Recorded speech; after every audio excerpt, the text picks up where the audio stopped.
How I get to a gig with chronic illness.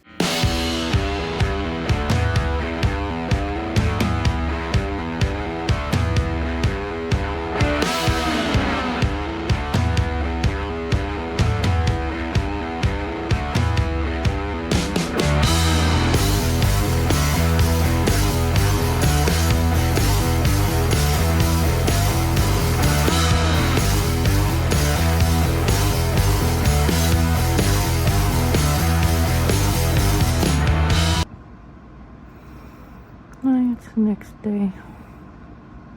The show was awesome. It was so fucking good. But my body's screaming at me. So I'm gonna go get some sleep and rest for today. Hi, welcome to Chronically Liza, where I document my journey living with chronic illness, chronic fatigue and chronic pain. First of all, the darkness. Amazing. Highly recommend you go check them out if they're your thing. You won't regret it. Going to shows, going to gigs is my happy place. Always has been. And just because I can't be covered in sweat and beer having a dance or a mosh doesn't mean that I can't go and enjoy myself. Here are my tips for a smooth, accessible show experience. I'm going to use last week's show as my main example while I'm going through this. It was a sold out show at the Forum, which holds about 2,000 people. So the first thing I do is I suss out the accessibility at the venue.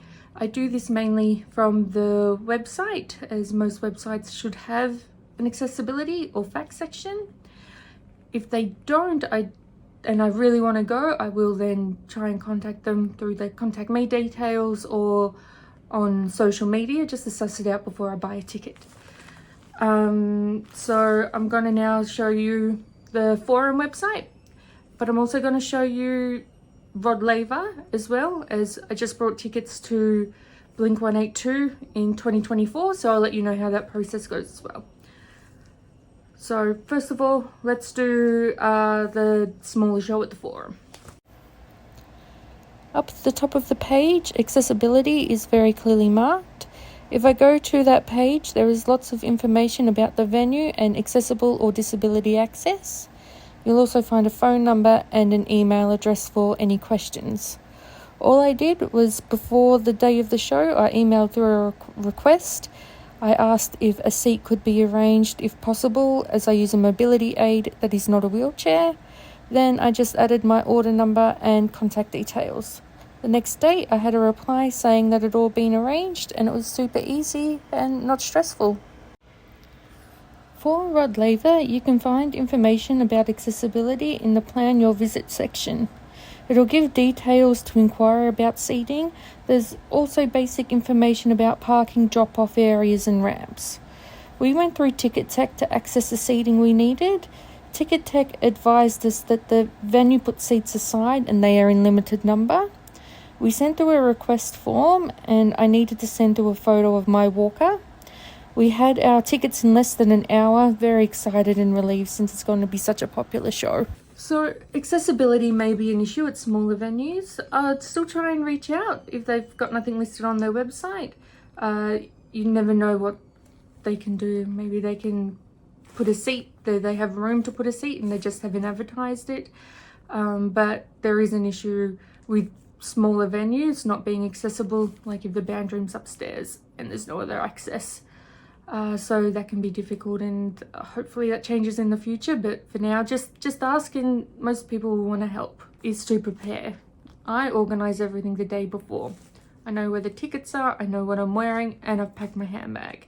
Sometimes I'll even go and make sure that I have all the food that I'm going to eat for the day all ready, so I don't have to think about anything. Going to a show really uses a lot of my energy, and I want to make sure that I'm not using all my spoons running around trying to find things on the day. What I pack in my bag, and I just take things that make me comfortable for my situation.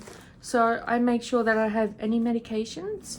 I am very prone to overheating. I can't control my body temperature, so I take a fan, and for the first time I tested out taking one of these. I got these as a present years ago because I am very clumsy, and what it is, it's a portable ice pack. So I just got my husband to get a cup of ice from the bar and we filled it up, and this lasted most of the night, and it really helped me stabilize my body temperature. So this will now be a handbag staple for every day, every show. Working out the logistics of getting there is also an important thing for being prepared. If you're driving, if there's parking, somebody picking you up and dropping you off, are you catching an Uber, are you catching transport? What time do you want to get there? For me, I like to get places early. I have anxiety and I know that it wouldn't calm down till I knew that there was a seat for me and I could just relax and enjoy the show.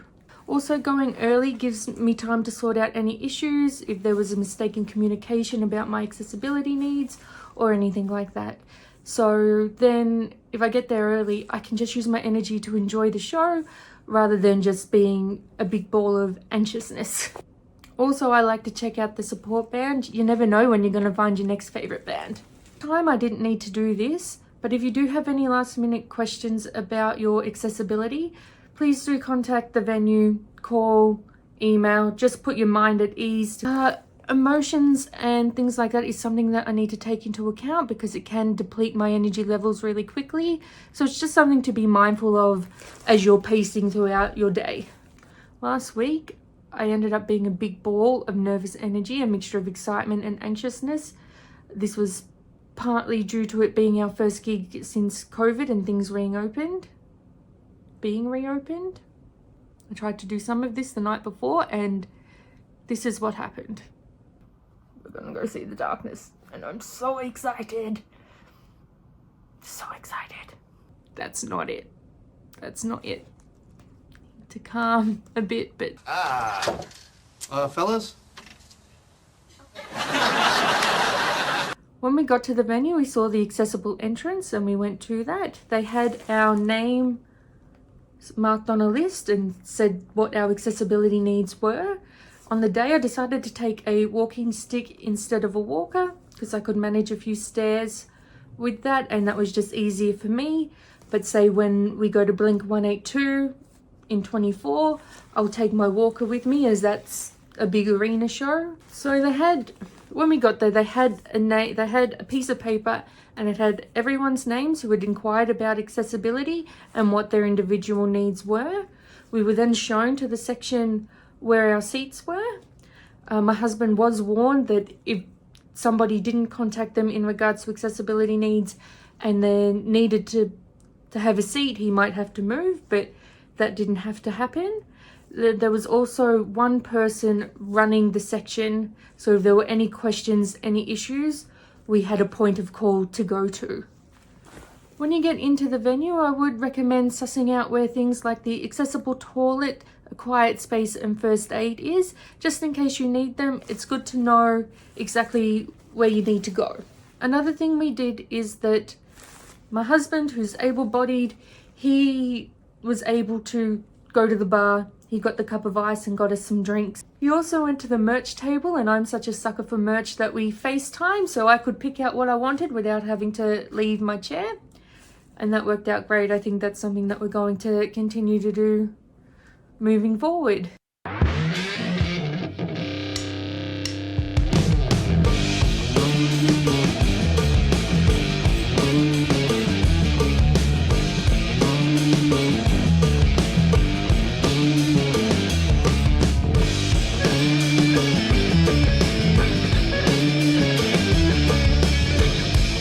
So another thing I decided to do was to just quickly go to the loo while the support band was still on. The support band were amazing, but I didn't want to have to go through lots of people if I had to go while people were coming in to get their spot for The Darkness. When The Darkness came on, I had to prioritize where I used my energy.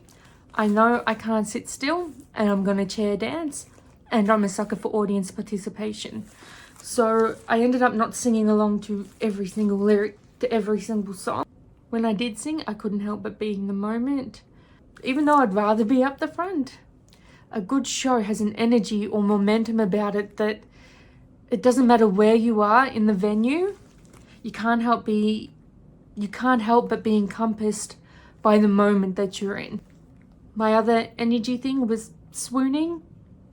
I'm a swooner, just a little bit, maybe a lot. My husband gave me a knowing look when Justin Hawkins walked out on stage in a catsuit. But can you blame me? Look at him. Look at this man. He's very, very handsome. And in a catsuit. So I had my fan and my ice pack at the ready. I stuck with drinking water. I do recommend staying hydrated, whether you have a drink or not is up to you and your own body and your own tolerance, but I do recommend making sure you just have some water on you. I'd also lean on my husband every now and then just for a quick micro rest to bring up my energies, because I was very amped up and excited and having fun. I just really needed to make sure that I was communicating with my husband about what my needs were if I needed anything. Something also to do with, if you do have a big issue, do communicate with staff and somebody will help you out.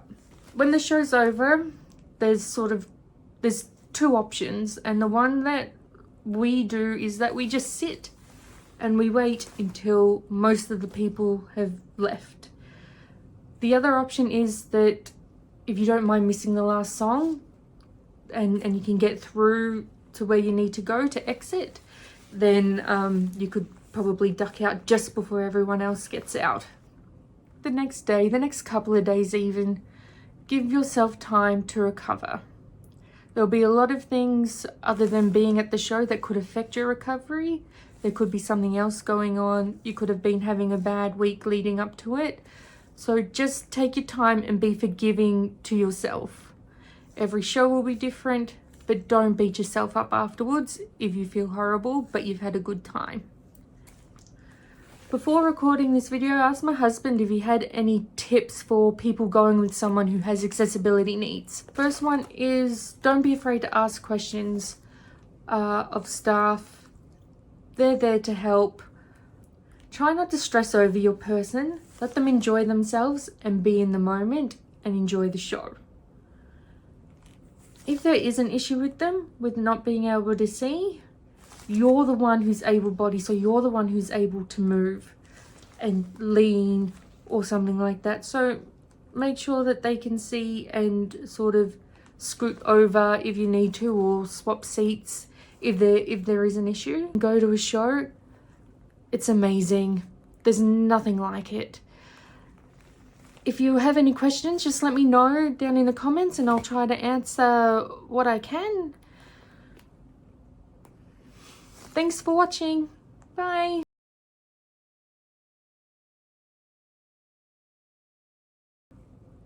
Ask them questions. Ask them questions, Toddy.